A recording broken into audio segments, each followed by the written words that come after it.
Hi everyone, this is Starpath Academy Storytime. And in this series I will be answering questions posted on my buymeacoffee.com/starpathacademy social account. Questions are posted by members, and I do my best to answer them in videos. These answers are just my own opinions and should not be taken as financial advice. I'm not a financial advisor, and you should consult with your own financial advisor. These are just opinions that I share and my points of views, my stories, and things that I do. I also have a Patreon account, so you can subscribe there for videos, and members are also able to post questions there, and then I do my best to select some of those questions and give my opinions on certain topics, and then I share these videos. So these are sort of relaxed videos where I take my time with it, but they are focused on one single topic. And this video is about foreign currencies. And so in the video about how to get rich during hyperinflation, I mentioned that during the hyperinflation of Romania that I lived through and my family lived through during the 90s, one of the best things that people could have done was to stay on the sideline in German marks, Deutschmarks. And indeed, eventually we did that as well, my family, and it paid off because we were able to purchase then depreciated assets and rent those assets eventually, and it took us out of crushing poverty. Of course, these games are not easy to play, and you don't necessarily know when to enter or exit them. But then naturally the question comes, like, if the United States dollar would hyperinflate, what other currencies you could be in to stay on the sideline? And as many of you have stated, it's a different scenario because the United States dollar is the reserve currency, right? So whereas we had a local currency. But nonetheless, I did explore these options in the past 10, 15, 20 years, and to see how these could have been done. And I even owned foreign currency and eventually spent the foreign currency in the particular countries. And then this video is about synthesizing or distilling some of my current opinions about holding these currencies. So one of the currencies that I was looking at was the Swiss franc, the euro, the Swiss franc, and United States dollar, Romanian lei, Hungarian forint. And out of all of these, the most attractive was, of course, the Swiss franc for me. And it could have paid off if the timing would have been right, because the European debt crisis did, of course, cause a flight from euro, and people are flocking to the country's currency that doesn't have any economical issues, right? And one of the strongest countries is Switzerland, of course, because they are more careful about their economy, sort of conservative investors, and generally it's a safe haven within the Eurozone, but without the euro. So let me show you a chart for the Swiss franc. All right, so this is a 5-year chart for the Swiss franc. And I haven't actually looked at it for a long time. My thought was right before the 2008 financial crisis to buy Swiss francs, and during the debt crisis, the euro crisis with Greece and everything going on, looking at the Swiss franc. So actually let me take a look at a longer chart, and here's a 50-year chart of the Swiss franc compared to the United States dollar. So of course it's an upward trend, but what does this mean to us, right? And now you could take a look at this and you would say, well, this is a good currency to be in, right? Well, you have to remember this is a 50-year chart, right? And within this chart you can see sharp downturns, right? Between the 1980s to 1985, it went from 6.5 to 3.3, 0.33. That means it lost half of its value. So if you invested here, then within that 5 years, if you needed that cash to spend on something essential, then you made a very bad deal, right? And again here and again here, maybe this plays in a little bit in the Elliott waves. I don't know. Maybe some Elliott experts can take a look at this. Anyway, my thought was during the 2008 crisis, when the Swiss franc was increasing right around here, is to invest in Swiss franc, right? And we even bought a little bit. My family bought a little bit of Swiss franc here, and then we kind of waited, and look at this, 2 years of nothing, right? Or downward trend right here, this chart, right? And then the debt crisis of the Eurozone happened, right? And then it shot up, and it continued up until July 2011, right?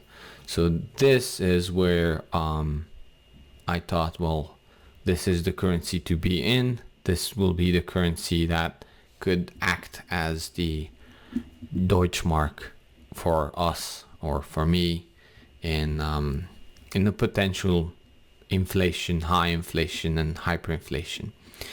And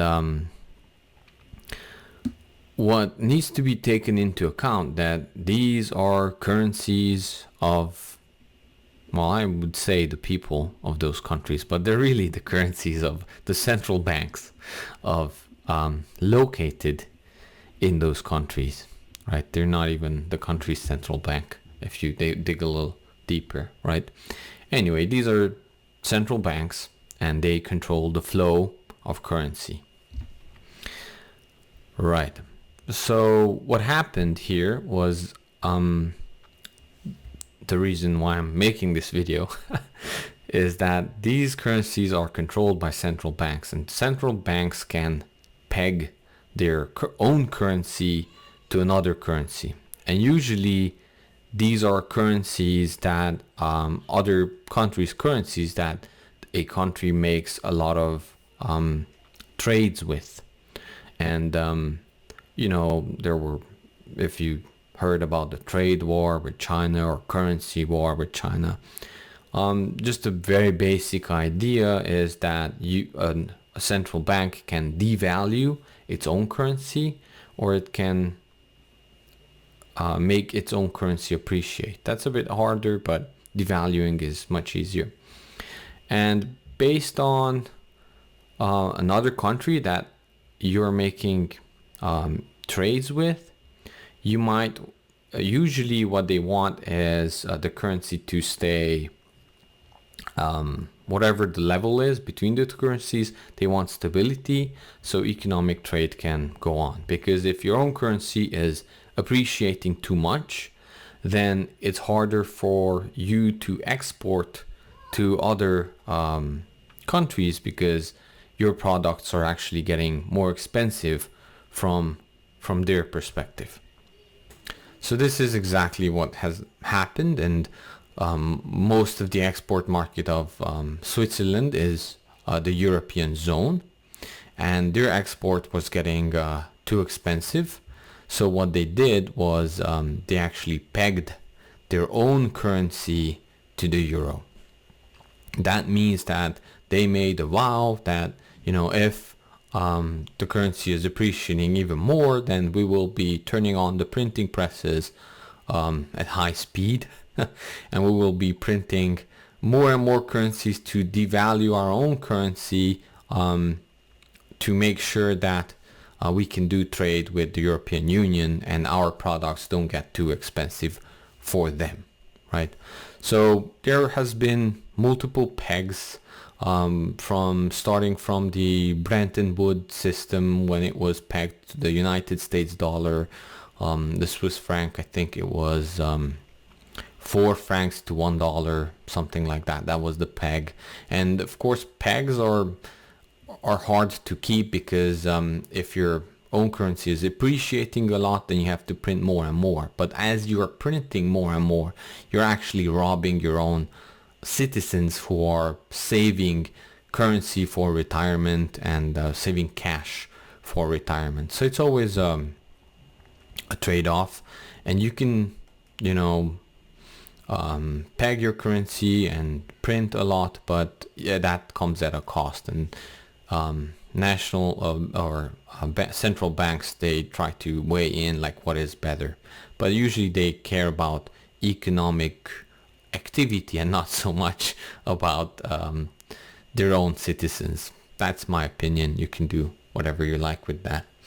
So they pegged it, right? And there's an even a spicy story in here where a central banker's wife, the day before the peg, made a couple of large transactions with their own personal money. So the central banker and his wife made a couple of large transactions. I think they were caught, and so that just means these people are not necessarily saints who are making or breaking these pegs.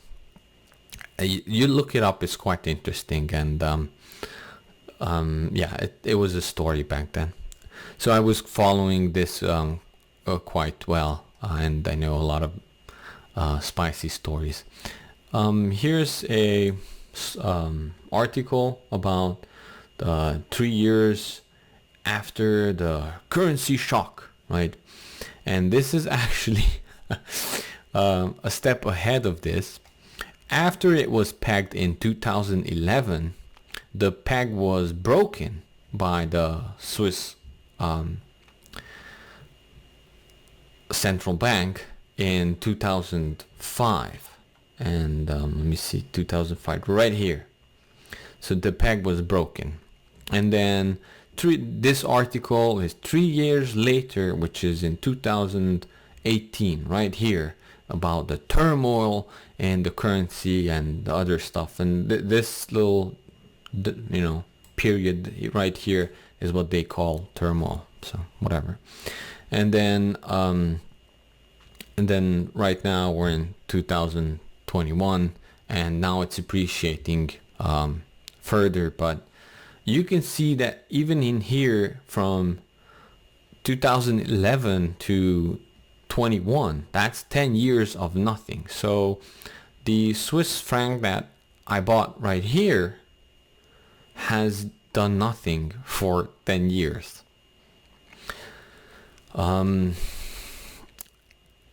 This is all to kind of explain to you that when you're dealing with foreign currencies, there are moving targets. Many times we think that we position ourselves here and then the market will move and then we'll get here because that's the trend and then we'll sell it there. And we have a time frame and,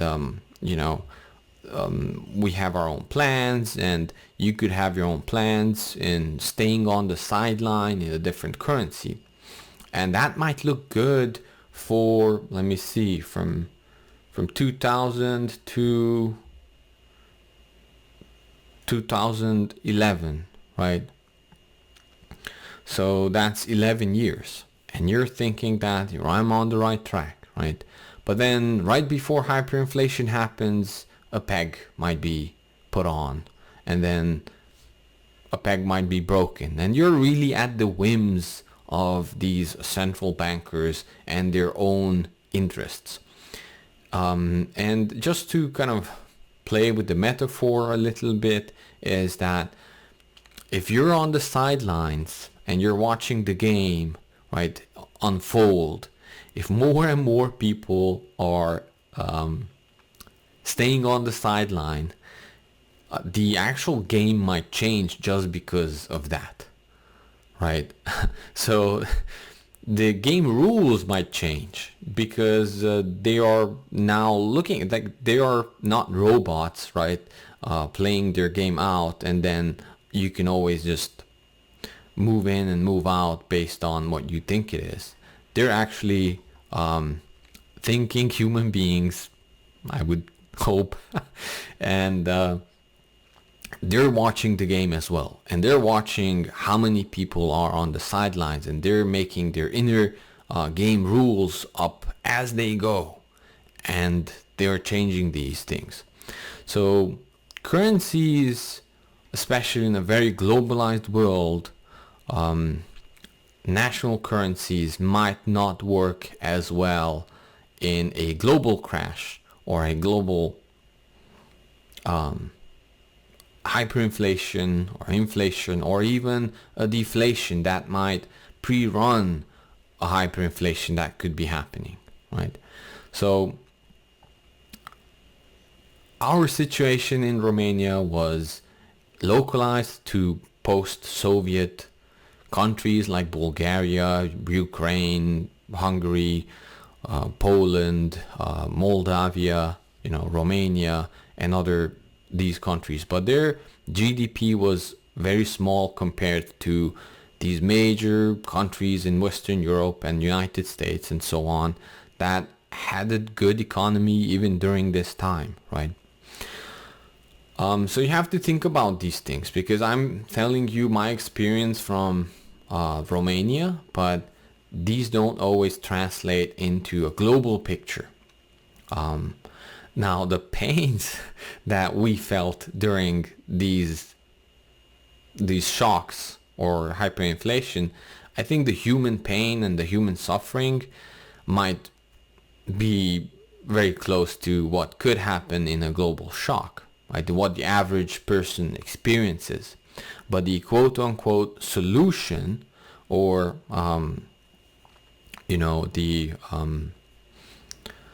how to mitigate your problem might be very different than what we had. So I am at this point not playing any currency games, because I realized during these times that I can have my own plan, but they have their own plan, and as long as I'm playing currency games, I constantly need to watch what's happening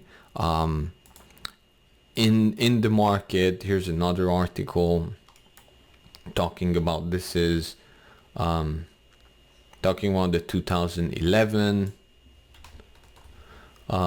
It was in September 6th, 2011, then in January 2015, and then how they pegged it, and how they pegged it, and why they pegged it or unpegged it. And if you're really good at following what the central bankers are doing, or even what they're saying, because perception of power is power, to quote a movie, or paraphrase a movie, is power lies where people think power lies. And it's like a shadow, and a small man can cast a very big shadow. So if you think that the central banks will do something, market react. And the central bank doesn't even have to do anything, as long as it says that in 2 years from now it might do something, and then everybody reacts because the shadow has moved. So if you're good at following these and following the whims and ideas and the trends, and then maybe you can play this game. But this game is no longer for me, and I'm not playing it. I do own some very little Swiss franc still, and I'm from Romania, so I do own some Romanian currency, and the Romania and the Eurozone is together, so I do own some euros, but almost none of this is for safety. It's just I think that I might travel there in some point in time, and I want to spend, and I want to have fun there, so I might as well just have some cash in their currency when the currency looks good to me to purchase. And it's really just for that. Now, of course, I would love to hear your opinion. If you think that there are some currencies that you think could act as a safe haven. For me, and from this chart, from the 50-year chart, it looks like the Swiss franc can act as a good store of value in some times, but it really depends on your time frame, and we are looking right now 50 years, so depending on when you want to spend it, when you want to buy it, this currency could have been really good for you, but also really bad for you in some of these time frames. Another thing that I wanted to mention about the Swiss currency, that after this event and the Eurozone troubles, the Swiss pegging the currency was actually robbing the older generation of the actual Swiss populace. That was some people's opinion, and the reasoning behind it is that a lot of people have saved up Swiss currency for retirement, right? And this quote-unquote natural appreciation of the Swiss currency because of strong fiscal policies would have benefited the Swiss people, right? And by the National Bank, by doing this peg, was actually the central bank, not national. The central bank was actually robbing from their potential gains, right? And in order to stifle this a little bit, to undo some of this effect, there was an initiative, a gold initiative, the Gold Initiative, and I followed this closely during that time. And the initiative was, I think, to peg the Swiss franc also to gold instead, right? And I think it would have been that a certain amount of gold holdings have to be in the central bank for certain amount of Swiss francs. Now in this case they could have still diluted if that was sort of necessary in order to keep the markets, but what they would have needed to do is also to purchase gold, right? Because I think there was 20. It required it that they should have a 20% reserve in gold. So that would have counterbalanced it a little bit, because okay, so you need to depreciate or print more. Well, if you print more, buy some gold as well. Sort of that was the main idea. You can look it up. I did pull up some articles, and it's funny to see how from the past, these articles, it was highly criticized by the Swiss media. And I think there was a small party that initiated this, and then it got some other people on board. And I remember listening to Mark Faber, if you know him. I really listen to his opinions and consider them in some of my choices that I make. So I was listening to Mark Faber closely, and one thing I clearly remember him saying, and it stuck with me. And he said, well, however this initiative goes, what you can do yourself, you can become your own central bank, and you can have your own reserves, 20% reserves or 5% reserves in gold if you want to. So you don't need to care about this country's politics or policy. But I remember reading articles upon articles of whatever these party, can't remember the party's name, and the initiative, from any word under the sun, they were called everything and anything, and there was a high push. And I think the media eventually succeeded in convincing the public to reject this initiative, and I think it was 77% people rejected it, and only 20% accepted it. So it's very nice to see how the Swiss voting system works. I think it would be a really good example for many countries. I respect the Swiss a lot, and this was their decision, for better, for worse. But reading some of these negative articles from 2014, and how they were scaring people, how this would crush the economy of Switzerland, while their currency was actually appreciating. So you can see they would have been here, which would have pumped it again probably, but then economy could have collapsed. But technically you could have got rich as a Swiss citizen just by on your history, or on your good history, because other countries would have looked up to you as a safe haven. So you could have capitalized on that, especially as an elderly Swiss citizen.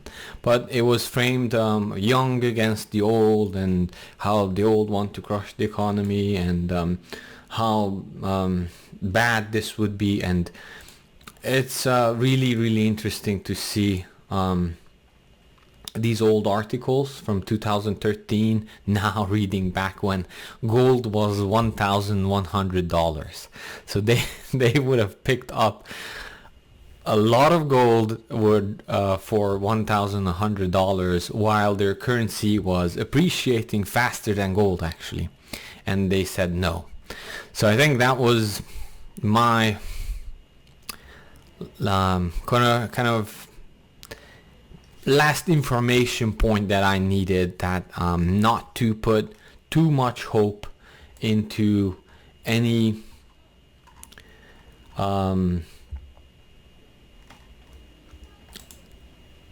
action by central forces, that they will save the average people, right? And I'm not saying maybe this was a better alternative. Maybe because could have been that they're right and they're right. It could have tanked the economy. Definitely for a certain period of time, right? Until things readjust. But it didn't happen. So I just kind of stopped following other currencies, because in my opinion it's the Swiss franc from World War II, and even before it was the Swiss. Everyone in Europe was looking up for them, and everybody wanted to be like them, not engaged into too much into the messy world around them, and actually just minding their own business and conducting a good economy. But it is what it is. So we'll see how this unfolds further. I hope this gives you a clearer picture now, that you can kind of speculate that what would happen to a currency of a country, right, or of a central bank, I should say, in these major happenings. But these are not static points that if this reaches this, then you'll be rich, or if that reaches that, you'll be poor, or something like that. These are decision-making entities. They're actually looking at you and the free market, what you're doing, and they are also changing their decisions based on the free market. And the free market is sort of watching it back, and then it's a kind of a balance between the two, and you really have to pay close attention if you want to do currency speculations. And it's I've decided it's not for me, at least not for now. Maybe I'll be still watching it now that many of you have brought foreign currencies into my attention. There's but the other thing is that these things take a lot of time, right, to unfold. And the other thing that many YouTubers and financial guys and advisors and so on, especially on YouTube, there's always a sense of urgency that you have to act now, click the button now, purchase that thing now, because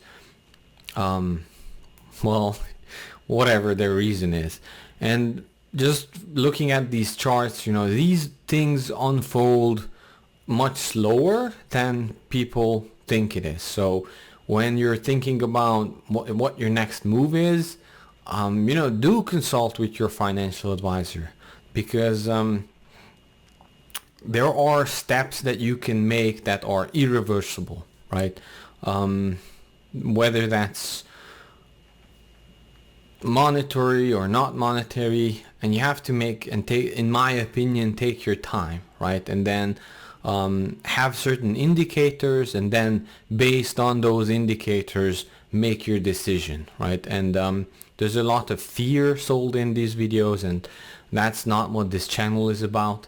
And or I'm trying to analyze stuff. I'm trying to tell you my opinion, my observations, and my memories, right? And things that have happened in Romania.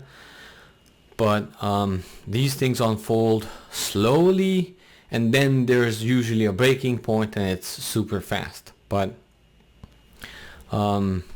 yeah, quite interesting to see how things unfold.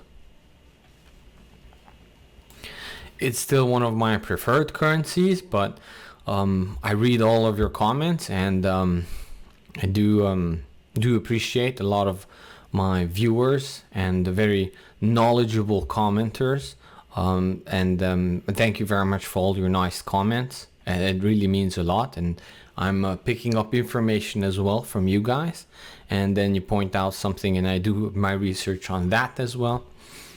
So one more thing to add to the currency stuff.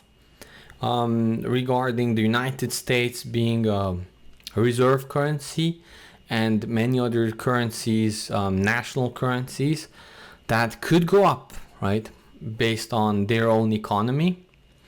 One thing that people forget to take into consideration, if you're thinking that the United States dollar could be collapsing or could be inflating, is that the United States is an empire.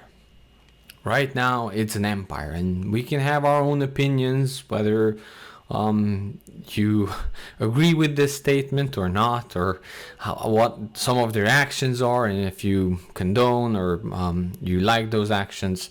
And those are personal opinions, but the United States is an empire, and the dollar is a world reserve currency.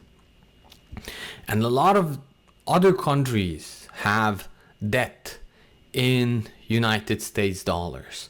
And one of the reasons why the United States can go on with printing dollars is that these states or these countries actually need those dollars to pay their own debt off, and to actually even service the debt, right?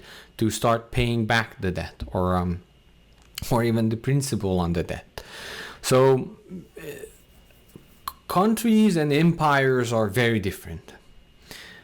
Countries collapse usually or kingdoms, depending on how back you go, from the center in, from the center out. They collapse in the center, and then that ripples through the states and through the country, and then eventually the rural folks on the outer edges of the country, once the capital has fallen, so to speak, feel that. Empires are a bit different because there are multiple countries, right? Whether they're just in name, or they're just debitors of the empire, it's still part of the empire. And empires collapse from the outside in, because empires have longer time frames, and the edges feel the stress first. And that means that the empire's currency becomes sort of a safe haven, because we can talk about these, and we drew some very sophisticated charts, and we can talk about waves and price increases and central bank actions. But if you take a look at the average person, right, who's just a good-hearted man or woman doing his daily routine and doing whatever was taught to them, and investing how it is told to be invested, these nice good folk and other country good folk and even institution in other countries see the center of the empire as a safe haven, because that has been the rule for the last 50 years or 80 years or even more sometimes. That means that when they start to feel stress, many flock to the currency of the center, because they know that eventually they can spend that in the center. Maybe they're not using the currency in their own country, in their own counties or so on, but in the center it will have some value. So this has a deflationary effect, because these people and countries start to hoard cash and not spend it, right? And this gives some leverage on the empire, on the center, to be able to inflate its own currency, because this is being sucked up on the other end, right? Actually, in some cases, the Federal Reserve has to do more printing, because all of the hoarding is going on the edges of the empire, and this would have such a strong deflationary effect that that it could push a very deflationary a collapse on the empire. So sometimes when these central banks' actions look very inflationary, they're actually just counterbalancing the inflation, the deflation that's happening. Now, could they overreact? Of course, and that could cause a hyperinflation. But many times there's a very strong deflation happening before a hyperinflation could happen. And when we talk about inflation happening in US housing, that's inside of the empire, right? So the inside of the empire is being bought up also by foreigners, and especially United States stocks are always perceived by other countries as a safe haven, even though that might not be a safe haven for you, right? Or you have other ways of thinking, but many sovereign wealth funds actually started purchasing United States stocks, right? They think that some of these major, huge United States companies are even safer than countries. And to some degree, they are right? So you have to take that into consideration, that dollars are kings. It's the currency of the land, and just like with the Swiss franc, there could be a 5-year deflationary period before it inflates. Of course, this is in reverse. You have to take into that into consideration, that do you have enough dollars in your checking account or your savings account that to service your own debt for 5 years or 2 years or whatever year that you think you need padding before something happens. Because a lot of people over leverage even their gold hoardings or holdings or stocks or whatever, and don't keep enough United States dollars. And what could happen is I like to phrase it as a right jab and a left hook. So the right jab is the first deflationary effect that dazes you, and then they take you out with the left hook to hyperinflation, and it's a 2-punch knockout. So you have to take these things into consideration. Thank you very much for this question. I had really much fun exploring it. Of course, there are many other currencies that I have looked at that we can talk about. So feel free to post questions in the members area, either on Pantheon or on buymeacoffee.com/StarPathAcademy. With the Stargazer membership, you can vote on some of these questions, and with astrologer or some other higher memberships, you can post questions, and I will make a video about it.